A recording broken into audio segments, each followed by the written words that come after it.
I just thought I'd start with my story before I condense a 2-hour seminar into 20 minutes on raising resilience in children.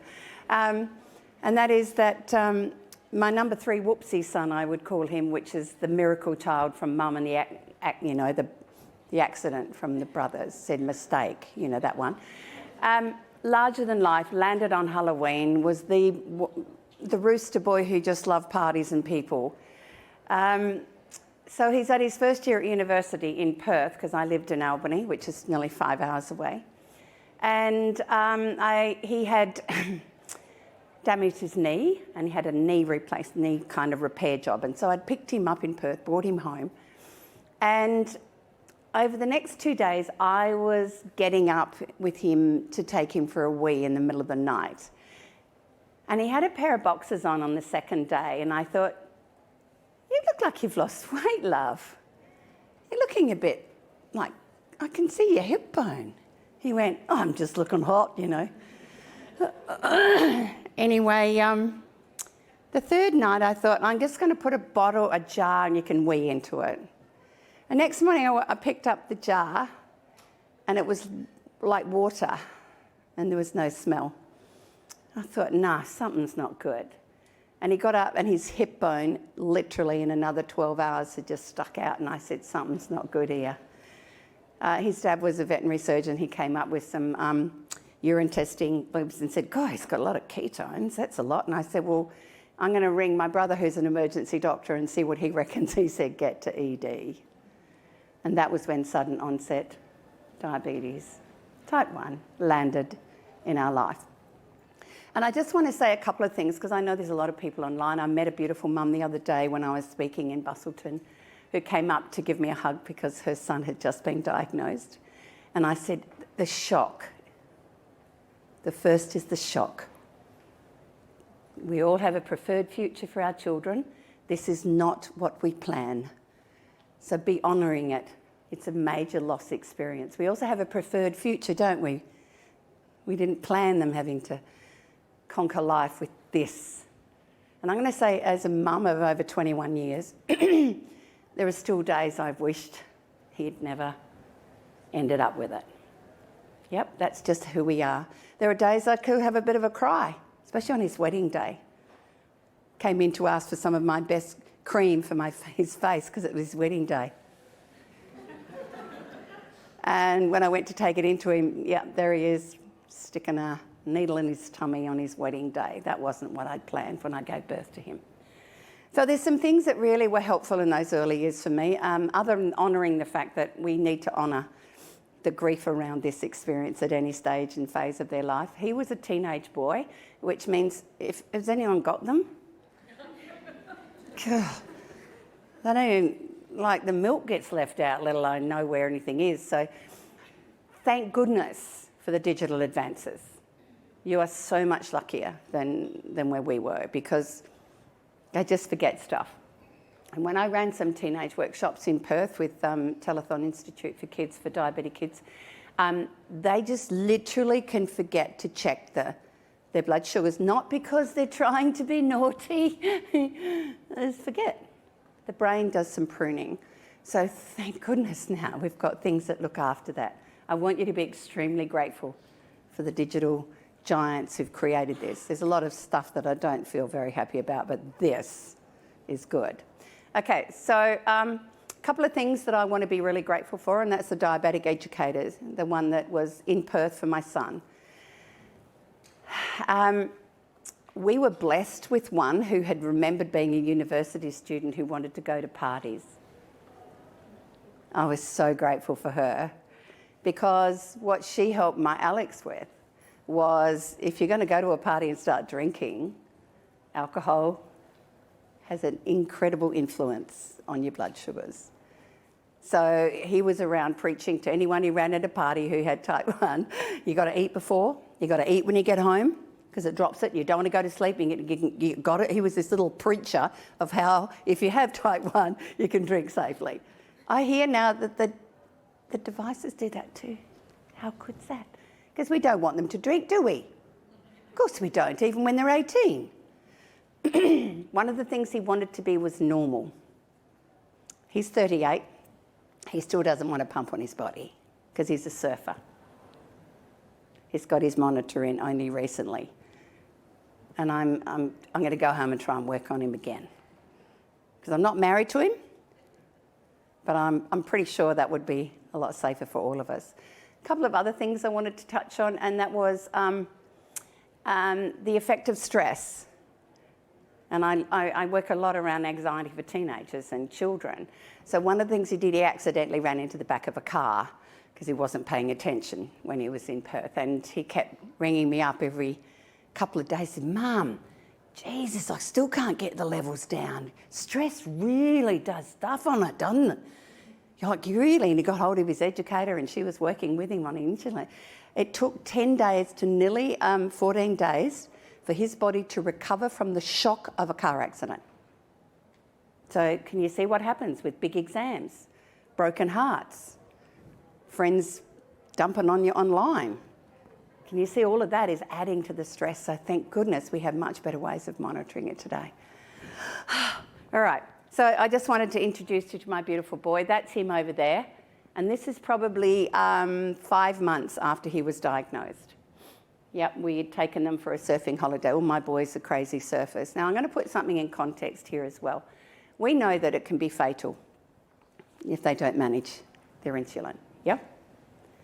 One of my boys surfs at a beach in Margaret River called Gracetown, where 3 people have been eaten by white pointers.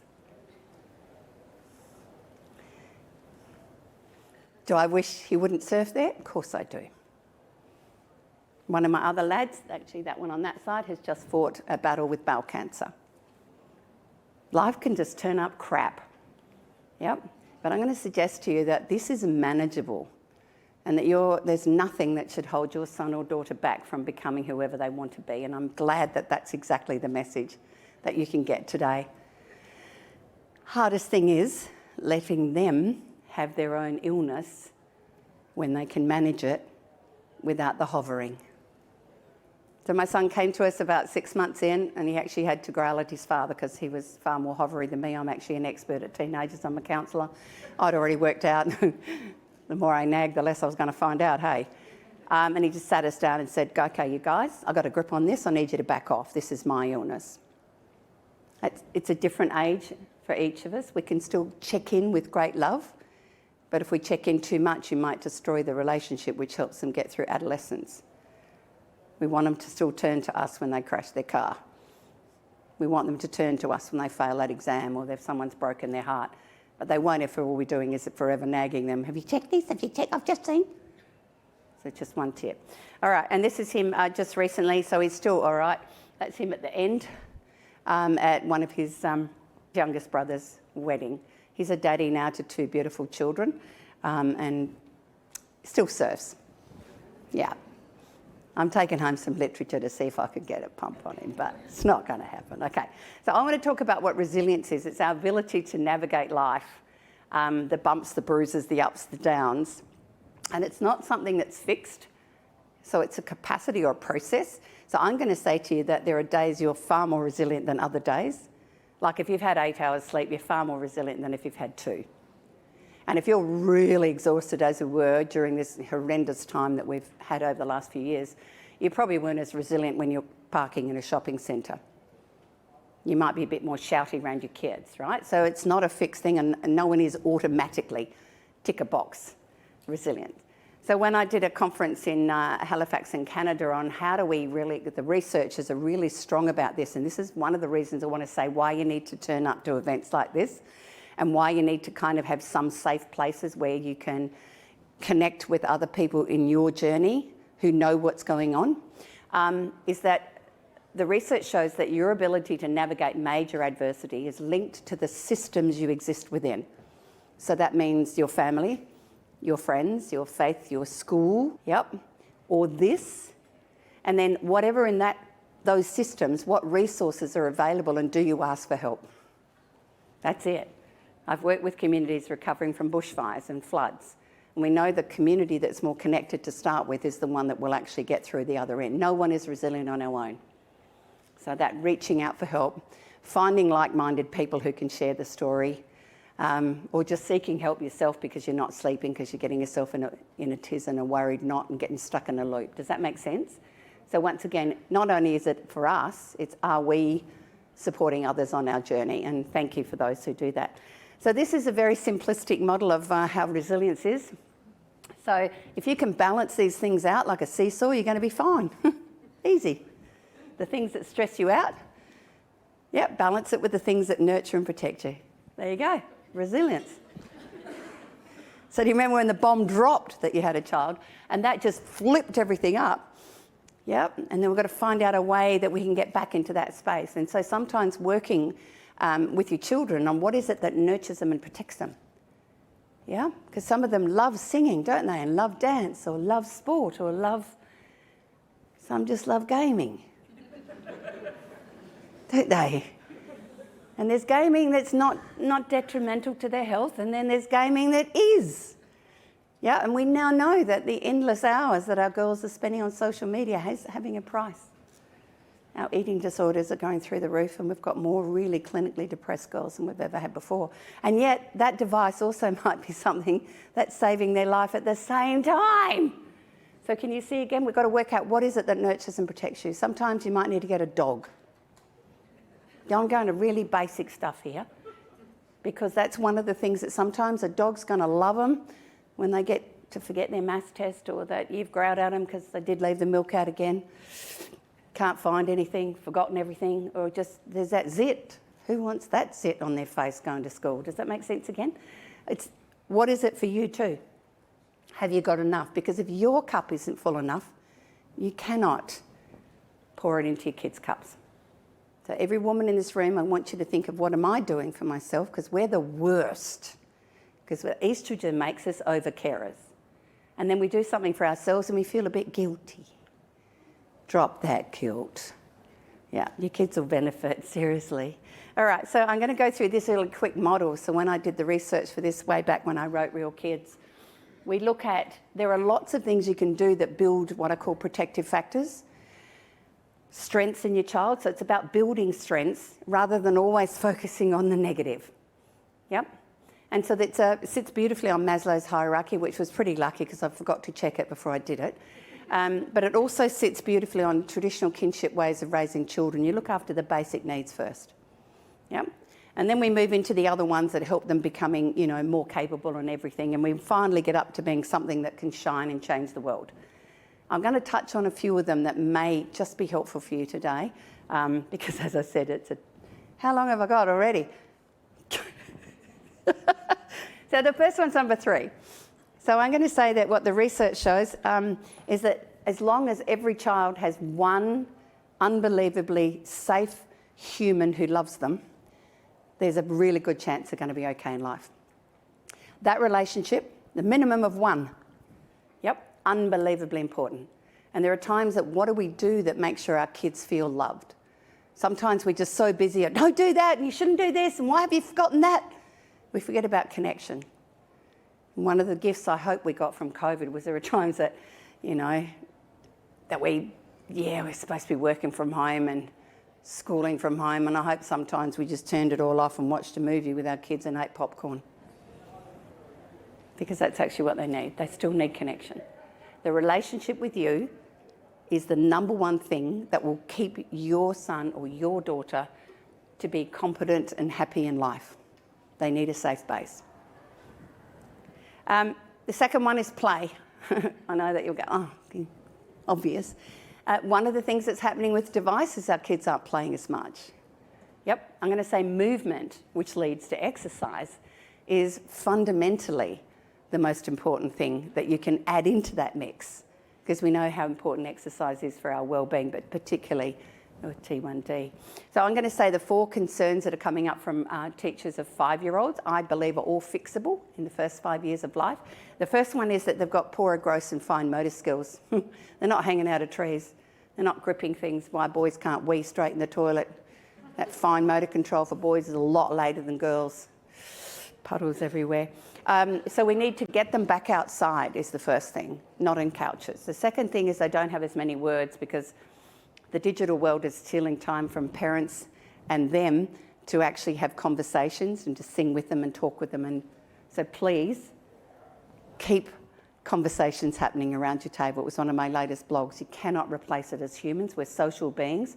We've only been writing for, 1,000 years, 500 years or something. We were always communicating this way, telling truth stories, which is the other thing which can empower your kids to do.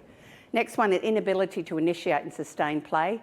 Sometimes that's because they haven't got enough words or they haven't had enough practice because they've been inside the backyard keeping them safe. Now, I'm going to tell you statistically, there is not a white van on the corner of every street about to kidnap your child. It's extremely rare. Children are biologically wired to play with other children of all ages, with all genders, within a blood-curdling scream of one safe adult in the natural world, even if they have T1D. The more they do that, the more resilient they grow to be. Children learn off older children. It's one of the gifts that we found in life. We just think us parents can teach everything. I'm going to say we need to back off a little and let Mother Nature do what it always did. And the last one is poorer self-regulation skills. So kids who collapse around little things. And I'm really angry that we, somewhere along the line, changed the rules of pass the parcel. It's been one of my pet hates. If anyone finds that person, send them to me. I had the chat with Joe Brum, so thank goodness he's done the episode on Bluey. Our kids under 5 are meant to know that disappointment sucks. You're not supposed to all get a prize. What are we doing giving them stickers for breathing? It's ridiculous. The overpraising, which I heard one mum one day was great love, say, oh, good smiling. Can you see what it does? The kids become junkies for it. They won't do things unless you're going to tell them how good it is and can I get a sticker for it? No, we do chores because that's what we do in our house. Thank you. Playgrounds. We removed everything that made kids resilient. This is the most important piece of equipment that'll build the resilience in your child, their fine growth skills and everything. Grit. No child can do it for quite some time. That's the whole reason why they were so good. Not the short ones that make it look lovely. No, the long one. Because you have to do it over and over again to develop the strength in your wrist and your hands. Yep, and you need to be motivated to want to do it from within. And guess what we are? We're biologically wired to want to do it. Why? Because our sibling can do it. Don't want that happening. Or there's that kid that's smaller than you. Wow, you really practice then, don't you? Or the big one, someone you don't like can do it. So what we're talking about is inner locus of control. I want you to develop that in your children in any way possible. And the day they conquer it is what I call peak moment of success. From grit, from failure, from disappointment, I nailed it. Yep, that's what raises resilient kids. So again, setting them up sometimes to do things that scare the hell out of you. Well done. You're allowed to take deep breaths. You're allowed to turn around, look the other way. If your child is striving to go higher on something, they are meant to be. Yep, and if they fall out, you're not a failed parent. That's how we learn about life. And I think all the men in the room would agree we need to bring wooden seesaws back for boys, don't we? You know, mum tells them 10 times over, no, you'll hurt yourself, you've got to be careful. No, third smack in the face, he's worked it out. So they are biologically wired to stretch themselves. Yep, doesn't matter what extra challenge they have in life, they are wired to stretch themselves as long as we let them. So these sorts of things is the other part to play. We want them to recognise they need more freedom. Can you see what we do when we're monitoring an illness? We're going to say, oh gosh, we're taking away their choices. They didn't want this. Yep, they've got things happening to them they don't want. So we've got to give them lots of other choices in around the edges of things. It might be scary, but it's a really great idea. So when they spill something, we don't clean it up. We say, okay, right, spilled it. What do you want to clean it up with, a mop or a sponge? Because you're cleaning it up. Just because your child has a serious illness, please do not overcompensate. Or they'll end up useless for life and expect some other person, usually a woman, to do it for them. Life skills, we've all got lots of jobs in this area, and that's one of the things that builds competence and confidence in children. So many of them, I'm not going to go through them. Constantly each year around Christmas time, say, what else can my child learn to do? I can tell you 3 and 4-year-olds get their own snacks, get their own drink, take themselves to the toilet every now and then. Boys are still not quite there with poos, but they will eventually. Such a big thing for a boy. That's why they don't like pooing at school. It's a performance. It's too stressful. And that's another thing in that flavour. There's a difference with the genders on how they deal with many of these things, as you've learnt. So your job is to work out, how can I keep building capacity in my child? Why? 3 things for self-determination and resilience in children. Is that connectedness? Do I have people who I can lean on? Is competence? What can I do for myself? Self-efficacy. And the other is control, is what choices do I have? Those 3 things. If you work on those, your kids are going to do whatever they want in life. So there's a lot of other things in this window. And I think one of the big ones, on particularly with a child with these classic things, is you've got to develop their sense of humour. Seriously, a sense of humour is a protective factor. Teach them how to be a little irreverent around their illness. Teach them how to laugh at other things in life. Obviously appropriate humour nowadays. But I am going to say knock-knock jokes, any of those sorts of things that, a little bit cheeky, because when they've got a sense of humour, they lighten themselves up, which is the whole reason why I loved having boys in my high school classrooms. There was always one who said there's a stiffy somewhere in the classroom. So here's a couple of examples of, dear mum and dad, don't bother to give me dinner, I'm not that hungry. From, cross the love out, from the saddest person in the world. That would be a girl. The second one is name the quadrilateral, so Bob and Sam. There, you love them. And the last one, write 5 words you can spell. Now, I'm going to say that when you lighten up around home, you change the tone. You actually help them create positive neurochemicals themselves. So be as ridiculous as possible. Apparently that used to be Dad's domain. But I think women, we need to step up and be lighter around things, because life it sucks out there, a lot of the stuff. Leave the news off, for goodness sake. And then please teach your kids how to think for themselves and problem solve for themselves. So what's your plan around that is one of the lines I want you to take on board. So what's your plan to fix that? Yeah? And can I give you a bit more feedback? If you do that before they become a teenager, it can work really well, and let them make mistakes. That's the podcast. Those of you who haven't come across it yet, lots and lots of free chats about all sorts of things that do your head in as a parent. We've put it also into a book, because who remembers which podcast had that great idea on it, because you forgot where it was and they can't remember how to find it, so we put it in one book. That's for Birth to 12. I might have won an award, just haven't won an award for a very, very long time, but my granddaughters are really peeved because they won't let me bring it home, so it's stuck in Sydney in the ABC. This is one of the other building blocks I think is really important, and that's the meaningful involvement of other people, of other systems. Developing a relationship, positive relationship with your neighbours, not just your extended family, but the people in your sporting club, swimming club, faith club, school. Make sure you've got a really good connection, so there's one person in that school system, rather than bombarding everybody, one who keeps watching out for your child. One who your child goes to if it's not their classroom teacher, or if it's in high school, the student services, whatever, because that really means they keep in touch with you and you keep in touch with them, rather than bombarding every staff member there. They are really busy. Unfortunately, they didn't ask for the massive overload in curriculum, the increase in testing, or the accountability and paperwork, which also impacts their ability to form really good relationships with kids. Don't know, I'm right there, aren't I? And I hate napalm, like a NAPLAN, I always get it mixed up. Because our kids are way more than brains on seats. So once again, it's not going to be earth-shattering if a kid fails the odd test or two, but do they enjoy learning? Then the boundaries. This is a bit about parenting. It's tricky, isn't it? Because we do have to have a no. Yep, no, there is no cookie before dinner. And yes, I can see you're upset about that, but it's still no. Yep. They will say they hate you sometimes. That means probably you're holding a boundary that needs to be held. Welcome to parenting. Usually they're rooster children who think they know better and are stronger and smarter than you anyway. End of the day, it's how it's meant to be. Letting them get away with stuff because they might be unwell or they're carrying an extra burden, overcompensating again. Yep, perfect. But your juggling act is what boundaries are most important with the values in our home, and we stick with those. Really must be a big one. So as I said, it's not just about us teaching them what's right and what's wrong. It's also predictability. Kids actually thrive on predictability, even though they don't want to go to bed, which is predictable. But it's also their moral code, how we speak to others, how we respect others. All of that it's all up to you. I know you think the school's job it is. No, it starts with you. Well done for those working in that area. This is a biggie which I've been on about for a very long time. My first book was on this. How do we reduce the stress in childhood? We need to slow it down. Yep, we need our kids to have times where they're not doing anything. You do know little ones are only in one moment, this moment. So when you're racing out the door and your 3-year-old needs a poo, you're not failing as a parent. That's life. So one of the things I want you to do is just know some days it goes really well, doesn't it? Some days it doesn't.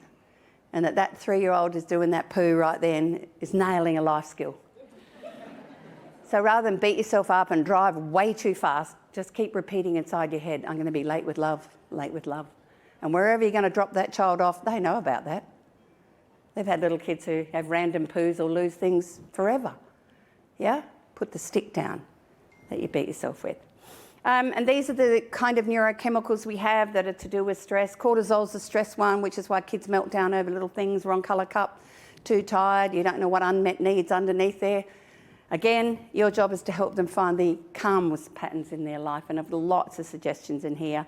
These are some of the things that can help children who struggle. I'm going to keep going because I want to finish soon. This one here, please keep them away from the news. I've had a really big conversation with my 8-year-old granddaughter last week about why so many children have to die in Ukraine. She's 8. Can you see, once again, don't let them see the news because they keep on repeating awful things. A lot of kids think the whole world is bad and evil. We don't put the good news up. And underneath that, the spirit. This is a shining light in every child, and I think this is the place I want you to focus on, that it doesn't matter what challenge a child's been born into. Make sure they experience awe and wonder in their lives, the fun stuff. You know, they're going out there and trying to catch tadpoles even though you're not supposed to anymore. It's illegal. Yep. Totally illegal. Go out there and look at the moon just for the fun of it. Yep. Go out and make wishes on the moon. Awe and wonder when a little child is overawed about a dead leaf. Be fascinated with them. Because I think it sets them up for life, that even though we're going to grow up and have a challenge in our life, some good stuff's going to happen. So making memories that matter in childhood can help them right through life. So rather than prioritising 55,000 extracurricular activities because everyone else is doing it, you know what? We're just going to go to the beach. Even in winter, it's pretty special. And on top of that, there's a spark in every child. They're born with something that gets them going early on. It might be they can build amazing Lego towers, or you've got a little girl who's putting concerts on and she's only just verbal. You know you're going to have a problem later in life, aren't you? Fire that up, because they've come with that, and when you make that work, everything else works on top of it. Yep. There they are, they're the books, and this is my challenge to you all, that every single child is a unique one-offer. Yep. And all they want is to be loved, valued and accepted exactly as they are, even if they're living with a challenge like they are. There's the book to explain little ones, and there's the girl one, just in case you're confused by your little girl. And then that's the one if you're very confused about teenage boys. And where we are. Yay. Makes sense? So someone's asked, how can I manage my own discomfort and anxiety when it comes to helping my T1D warrior take more responsibility for their own care? Yeah. I think the biggest challenge is that so often as a parent, it's more about us and our child, which is really hard to navigate. I really would look at just simply managing anxiety and what can I control and what I can't control. And there are times I think we get really anxious about stuff we can't control. If that's a mum, I also want to acknowledge that us females, we're wired to do much more worrying. It's to do with the estrogen, but we do ruminating loops. So I'm going to say something I've noticed, that most men go to bed and put their head on the pillow and are asleep like that. Most women go to bed and they're laying down, they go through everything they did all day and what could possibly happen 15 years from now, and oh my God, I still wish the day I remember the diagnosis, and oh God, my legs are all hairy, I need to sort those out, and there's a load of washing in the washing machine. Whose birthday was it this month? Am I right, ladies? And about 2 o'clock we finally turn our brain off. That means then we're not getting enough sleep, you know, and then we're also going to be a bit more anxious the next day. Do anything you can that can turn that off. So I am going to say, if you haven't tried relaxations or meditations or something, you have to do the same one every single night, so your brain learns a new neural pathway to shut up. You can do it, and I'm going to say there's one good news about turning over 50, it gets better. Over 60, hardly anything keeps me awake at night.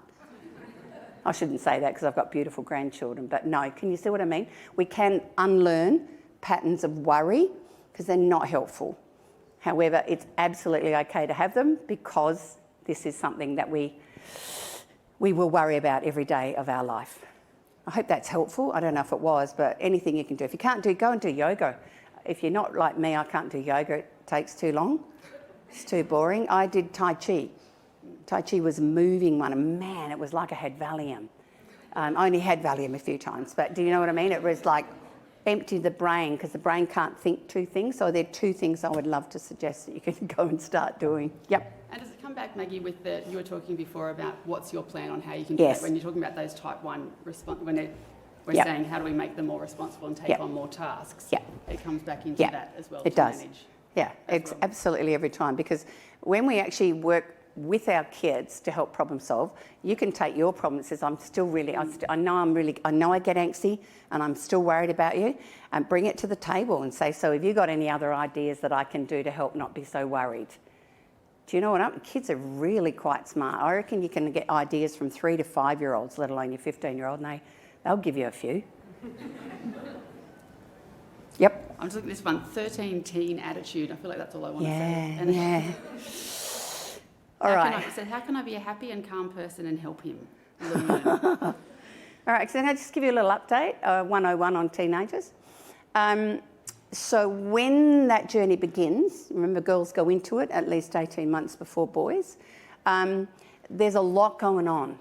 And what happens with change of any kind, it causes stress. So if your body's growing, your brain's changing, your emotions are changing, your hormones are changing, and you don't even know they are, and you wake up and feel different every day, and that's without having a nice big Z. You're going to be grumpy, right? We just need to recognise none of us was very nice in this window of life. They're not doing anything wrong, and neither are you. I think the second thing in this window is the brain changes is the most tricky thing to understand. We know that particularly but girls have got fantastic memories. You know, I tried to work out where the science is. I don't know what it is. Maybe it's because all men had to do in the olden days was go and kill a mammoth or a deer, practice killing and go back to bed. Like, we had everything else, didn't we? I don't know if it's that. But so what happens for boys in the brain pruning, in that key window, 13 particularly is right in it, 14 even worse, forget everything. Get off a bus, leave their backpack, don't know where it is. No idea. No idea. Okay, used to come to me sometimes as a year 12 teacher, a year 8 boy would come and find me and say, Miss, do you know where I'm supposed to be now? No, mate, you got your timetable. I don't even know what that is. He didn't ask to have that part of his brain pruned. His organisation skills go out the window. Can you see why I'm so excited that there's digital monitoring now? They could literally forget to check their blood sugars, not out of any other malicious, other than they just forget. And of course, if they've got a rash on their scrotum, they forget everything. No, it's single focus stuff, and we need to be really empathetic around that stuff. They're going to muck up. They've got no GABA. Can I touch on what GABA is? GABA, butyric amino acid, which is the impulse control centre of the brain, wait for it, turns off. Right? So he's going to be impulsive. And they love a risk. They want some zing in their life, so they'll jump off your roof. Right? They will skate on a road without a helmet. Forgot the helmet? Forgot him on the road? One of mine was year 11. That's usually when the brain starts growing. He would skate on the road. I already told him, the police lock him up. I might not come and pick him up. And what we found out was he came home and he said, police cop pulled me up. I went, yes. And he said, no, stupid car, going down a hill, car braked. I had to dive into the bushes and the cop car blamed me. I went, you're not supposed to be on the road, mate. And he, yeah, no, I went, yeah. You're going to have that. Can you see? And then that's also, well, why have I got this? Why me? This sucks. Yeah, so you're going to get that. Welcome to normal. And of course, for most boys, what else happens? Voice breaks, unpredictable penis. They didn't ask for any of that. So there are days they have no idea what's going on. They're as confused as heck, and then we bust them. So I'm going to tell you, if you've got any lad in that window, your most powerful thing is kindness and more food. No question. You try both of those and you'll find your son feels like he's He's going to be okay. He needs a safe base to come home to. So again, when you understand what's going on for adolescents, then you can apply the fact that they've also got this on top of it. But sometimes I find we forget. A, they're a boy and doing very boy-similar things. B, they're also going through puberty and they've got an additional challenge, and school sucks. Let's be honest, they all want to go gaming, and every teacher's not exciting enough anymore because we can't flick them over. They're digital natives, another whole legend of behaviour in that, aren't they? So once again, it's a challenge, but it's not unsurmountable. You can still raise an awesome boy today to be a decent man, but there's going to be moments you lock yourself in the toilet and eat a lot of chocolate. Not eating it in the toilet, but you do it. Does that make sense? Please don't give up on them and don't let go of the rope at the other end that they need you to hold on to. Going on with boys to husbands. Yeah. So what strategies can you use? They've asked about the difference, I guess, in between the way mums and dads relate to their child that's been diagnosed and, how to validate, and those differences in how to help them. Yeah. The examples have got his dad's feeling sorry for them and not wanting to push on some of the things, and mums wanting some advice. Yeah, no, look, it's really hard because what they need is a team. Yep. And we are biologically wired with estrogen to do the caring or the over-caring or the endless caring, right? Doesn't mean to say dad doesn't care. But one of the things dads tell me is that they feel really powerless to fix something. They want to be a part of they get cross that they can't fix something in their family they kind of are wired to want to fix. And sometimes instead of feeling vulnerable about that and owning that, you just get angry. So quite often if you've got boys and you're getting angry at your boy, men have told me they get angry at their son because I don't want him to turn out like me. I want him to do better than me. I don't want him to make the mistakes I made. So the best thing out, if you've got, struggling again, if you can, try to get on the same page, there's no question, because I'm going to say that we're all doing the best we can with our conditioning and our wiring. The dads are wiring just as much. Part of them sometimes want you to handball it over to the female.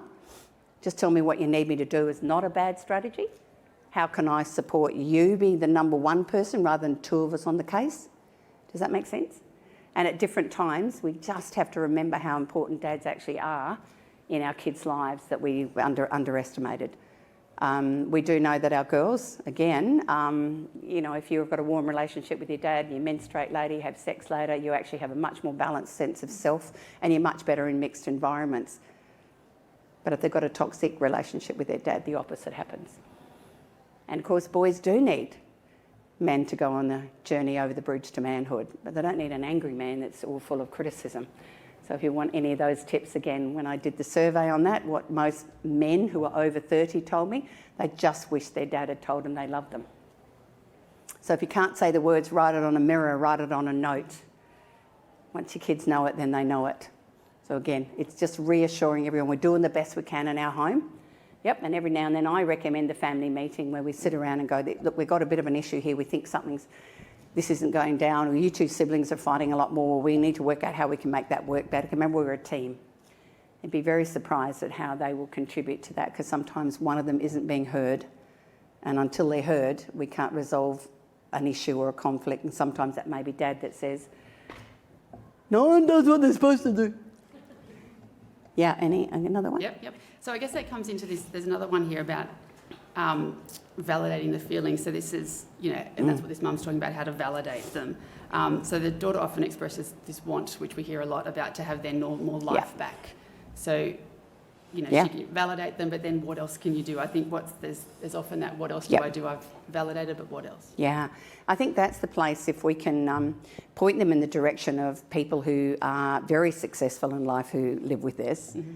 And I think I've just been sharing a book about dyslexia, and a mum decided that when her son was diagnosed that she went on a search and has created a book of all the successful people in the world who have dyslexia.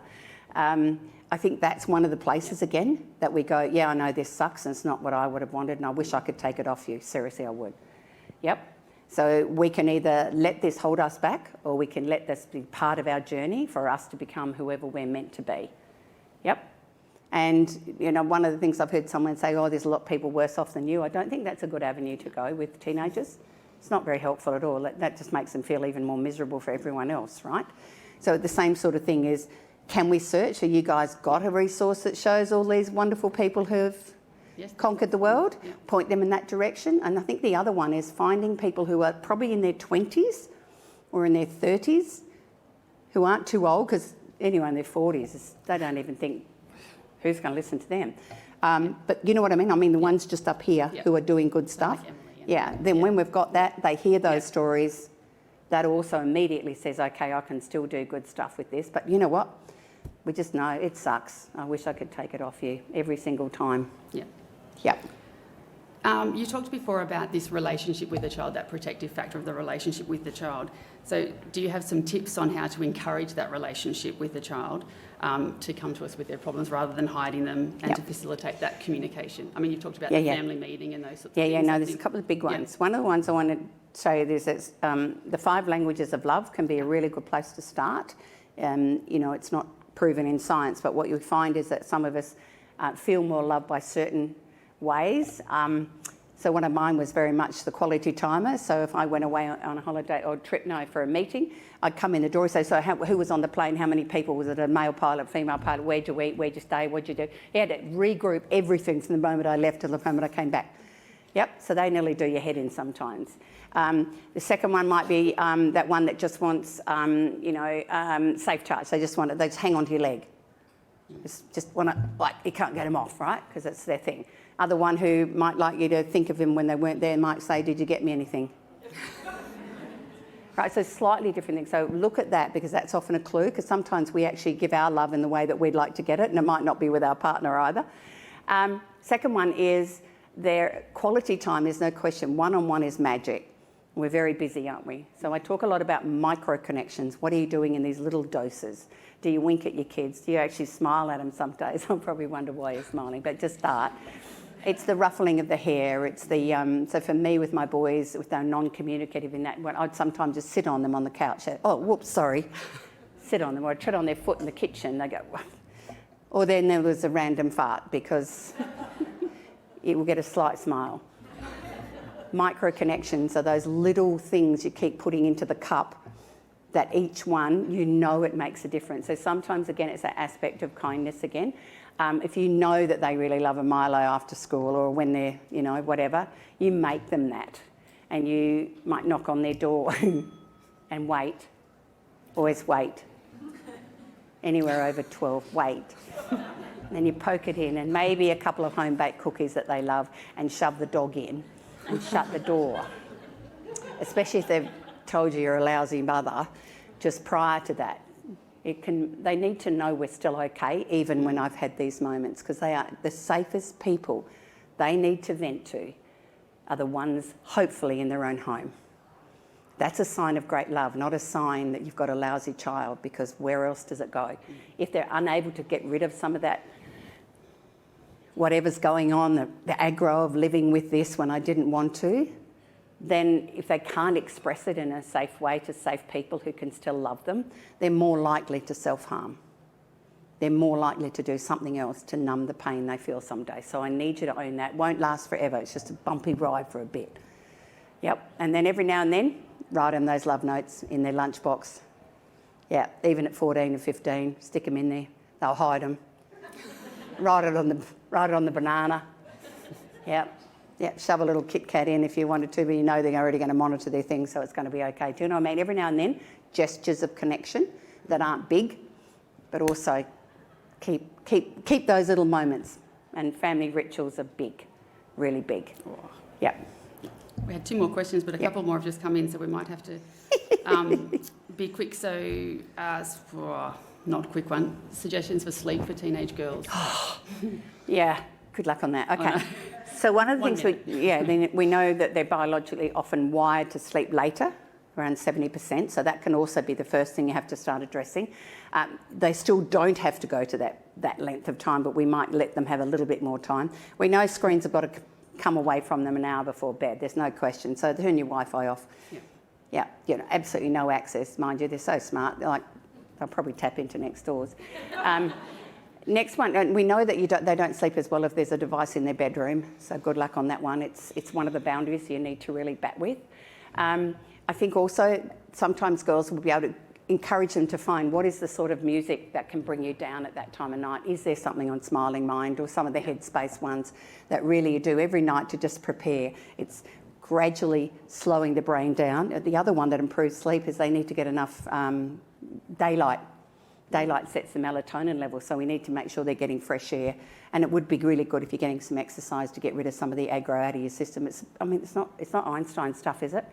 But sometimes, you know, and also that phone has to leave the bedroom because a girl is biologically wired to want to stay connected to the friends. And that's when the dramas happen because their prefrontal lobe comes off at night. So we got to be really strong about that. Say all the girls, you're allowed to have it till 9 o'clock, and then after that, we're locking it in a box. Yep, I know all about autonomy for teens, but I also know the importance of sleep for you on all levels. They can't even learn well the next day without a good night's sleep. So it's a battle we have to fight constantly with today's kids. Siblings. Yeah. This comes through at the end. So how to manage siblings of a type 1 resenting their sibling, like so understanding that their sister might need lollies when you don't get them and those sorts of things. Oh, I can just say all siblings resent most siblings, so it's just a different ground for it, isn't it? You know, no. Look, at the end of the day, you've got to remember sibling stuff is actually preparing us to live in workplaces with other people who aren't very nice, isn't it? Because seriously, we're going to meet rude people, aren't we? Yeah. Thank God for a sibling. It's already given us a good serve. Yeah, it is easy, and they're okay. They're allowed to whinge about something, but I think it's, are they getting more time of us? So you can see if they've got one-on-one time, each of them. One of them isn't getting more than the other. It's pretty hard to say that. But also... It comes back to our reaction. Totally. In that too. I think often that's about how we feel and our guilt about worrying that we're not giving enough to each other. They're also worried that, they are also worried that that could kill them. Yeah. And sometimes they can't say that because that would be too obvious. Strategy. I'm trying to decide which question. Strategies for strangers who make obnoxious comments about type 1. You know, those lovely ones. Yeah. Oh, I've got an auntie whose leg got chopped off. Yeah. Or the ones who say, you shouldn't be eating that. Yeah. I metaphorically slap them inside my head. I just go like that. And it makes me feel better. I just think that the ignorance is just something, once again, we have to educate people. Are you aware, true, that this is what actually happens, that the fact they're monitoring means this, you know, like doom and gloom people, they're everywhere, aren't they? I think sometimes I've got really good at shutting down those conversations early because some of those people I loved and they were in my family and they were thick. You know, I had to still love them. And thankfully, there's beautiful brochures and things. I just endlessly gave out information at the end of the day. And there was a sense too of whose fault, like whose fault, where'd this come from? You know, is it your gene pool or our gene pool? Oh, really? Welcome to life. And I think we just have to be as mature as possible. I think often it's about their way to connect, I think is the way that my brain processes it. They're trying to find something that makes them, they don't live with a child with type 1, so they're trying to find something that connects them. So if they know someone that's got type 2 or their cat had diabetes, something like that, they go, oh, there's this memory that pops up and that's why they bring that on. So and I think if we can place that better in And our I minds. also think that when you have a child who has type 1, you know, and you've met that child, you've only met one child because everyone's journey is different. It's the same with kids with autism and every now and then, I know, no, you've only met that one, you haven't met this one.